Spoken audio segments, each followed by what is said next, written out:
Good morning in each and everyone. My name is Joshua Sikorpus from Bachelor of Secondary Education, major in Mathematics. So our lesson today is about Republic Act 4670, the Magna Carta for Public School Teacher.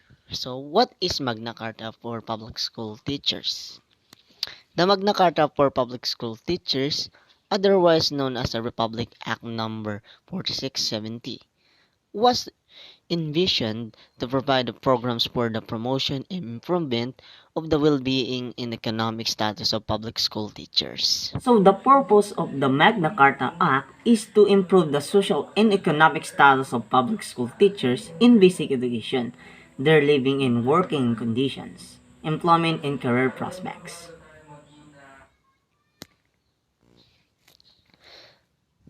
First, Declaration of Policy Coverage.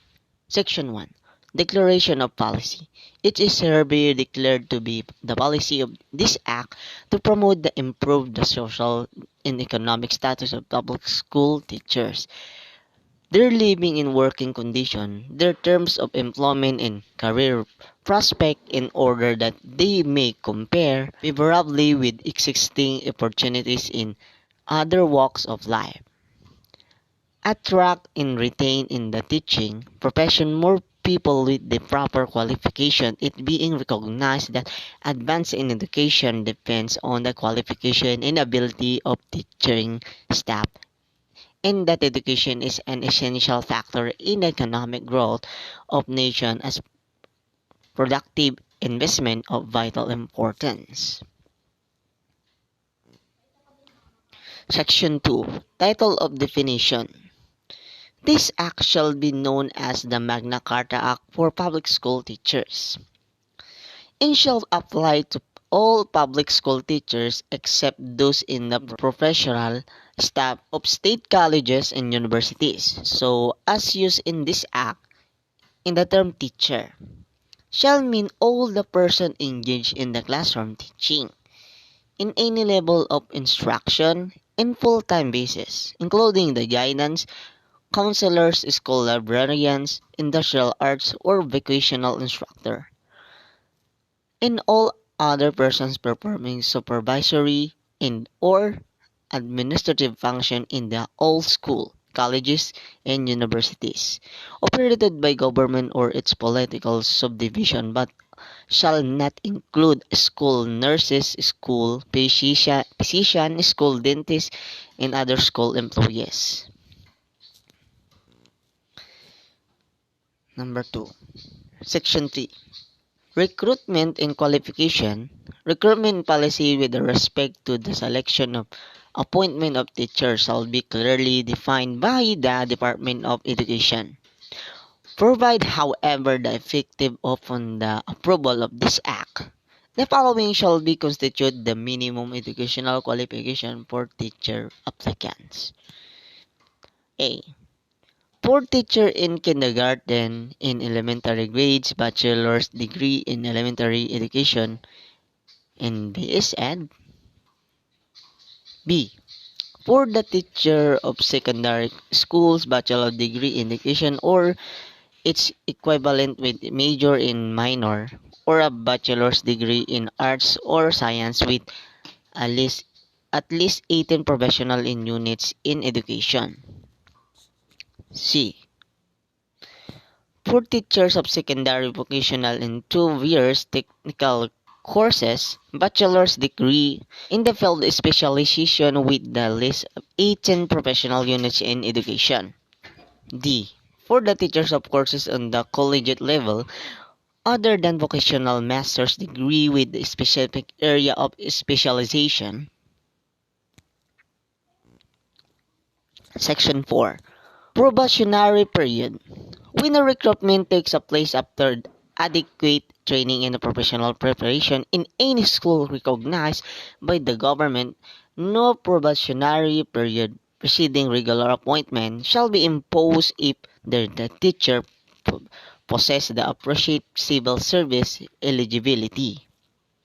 Provide, however, that where due to the exigencies of the service, it is necessary to employ as a teacher a person who possess the minimum educational qualification herein above set forth but lacks the appropriate civil service eligibility. Such person shall be appointed provisional status and shall be undergo a period of probation for not less than 1 year from and after date of this provisional appointment. Section 5. Tenure of office.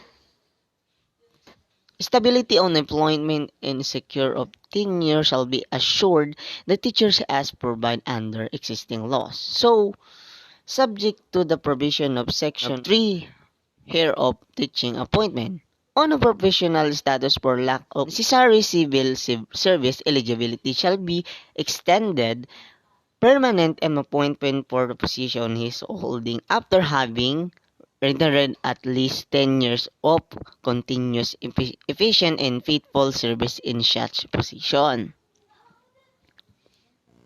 Section 6. Consent for transportation expenses. Except for the cost of as herein otherwise provided, no teacher shall be transferred without his consent from one station to another. So, where exigencies of the service require the transfer of a teacher from one station to another, such as transfer may be affected by the school's superintendent who shall previously notify the teacher concerned of the transfer in reason or reasons. Therefore, if the teacher believes there is no justification for the transfer, he may appeal his, his case to the director of public school or director of vocational education, as the case may be, pending his appeal and decision thereon. His transfer shall be held in abeyance. Provide, however, that no transfer whatever shall be made 3 months before any local or national election. Necessary transfer expenses of the teacher in his family shall be paid by the government if his transfer is finally approved.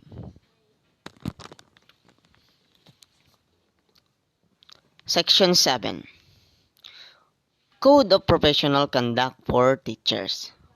Within 6 months from the approval of this act, the Secretary of Education will be formulate and prepare a code professional conduct for public school teachers. A copy of code shall be furnished each teacher, provided, however, that where this is not possible by reason of inadequate fiscal resources of the Department of Education, at least 3 copies of the same code shall be deposited with the office of the school principal or head teacher where they may be accessible for use by the teachers. Section 8. Safeguard in disciplinary procedure. Every teacher shall be enjoy equitable safeguard at each stage of any disciplinary procedure and shall have a. The right to be informed in writing of charges. B. The right to full access to evidence in the case. C. The right to defend himself to be defended by a representative of this choice in or by his organization, adequate time being given to the teacher for preparation of his defense, and D. The right appeal to early designed authorities. No publicity shall be given to any disciplinary action being taken against a teacher during the pendency of his case. Section 9. Administrative charges against a teacher shall be heard in national by a committee composed of corresponding school superintendent of the division or duly authorized representative who should who should at least have a rank of division supervisor, where the teacher belongs are chairman or representative of the local or its absence or any existing provincial or national teachers organization in supervisor of division. The last two of designated by director of public schools. The committee shall be submit its findings in recommendation to director of public school within 30 days from termination of the hearing. Provide, however, that where the school superintendent is the compliant or any interested party, all the members of the committee shall be appointed by the Secretary of Education.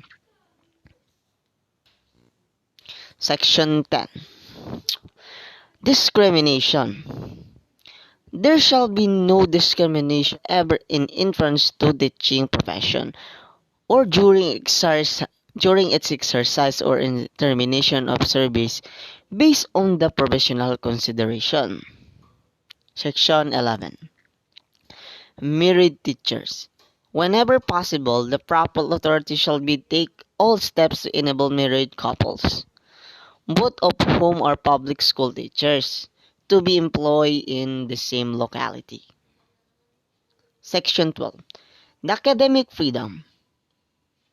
The teacher shall be enjoy academic freedom in discharge of these professional duties, particularly with regard to teaching and classroom methods.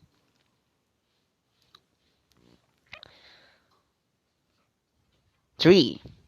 Hours of works and remuneration. Section 13. Section 13 is teaching hours. Any teachers engaged in actual classroom instruction shall not be required to render more than 6 hours of actual classroom teaching a day, which shall be scheduled to give him to time for the preparation of correction of exercises in other works, incidental to his normal teaching duties. Provide, however, that where the exigencies of the service so require, any teacher may be required to render more than 6 hours but not exceeding 8 hours of actual classroom teaching a day upon payment of additional compensation and at the same rate his regular remuneration plus to at least 25% of his basic pay. Section 14. Additional compensation. Notwithstanding any provision of existing law existing to the contrary curricula and out of school activities and any other activities outside of what defined as the normal duties of any teacher shall be paid additional compensation of at least 25% of his regular remuneration after the teacher has completed at least 6 hours of actual classroom teaching a day. So, in this case, of other teacher or school officials not engaged in the actual classroom instruction, any works performed in excess of 8 hours of day shall be paid an additional compensation of at least 25% of their regular remuneration. And in the agencies utilizing the service of the teaching shall be paid the additional compensation required under this section. Educational authorities shall be refused the allow commendation of service of teachers for the government agencies without the assurance that the teacher that the teacher shall be paid the remuneration provided for under this section. So this is my reflection. Teachers are very essential part of the society, and I can't really imagine the world without teachers. They are indeed one of the most influential and powerful forces for equity, access, and quality in education and the key to sustainable global development. Teachers nurtures and shapes the future of that student and as well as the society. For me, they are the true heroes because they are not just a teacher or public servant, but they can also be a counselor, doctor, and parent to their students. They are very dedicated to their noble profession in the fact that they can extend their working hours and in scopes of their jobs for the sake of their students. They are true heroes because they are sacrificing most their time on their job rather than spending their time with their loved ones or just for themselves to relax. This is the end of my report. So the next reporter is just Kevin Quarteron. Thank you.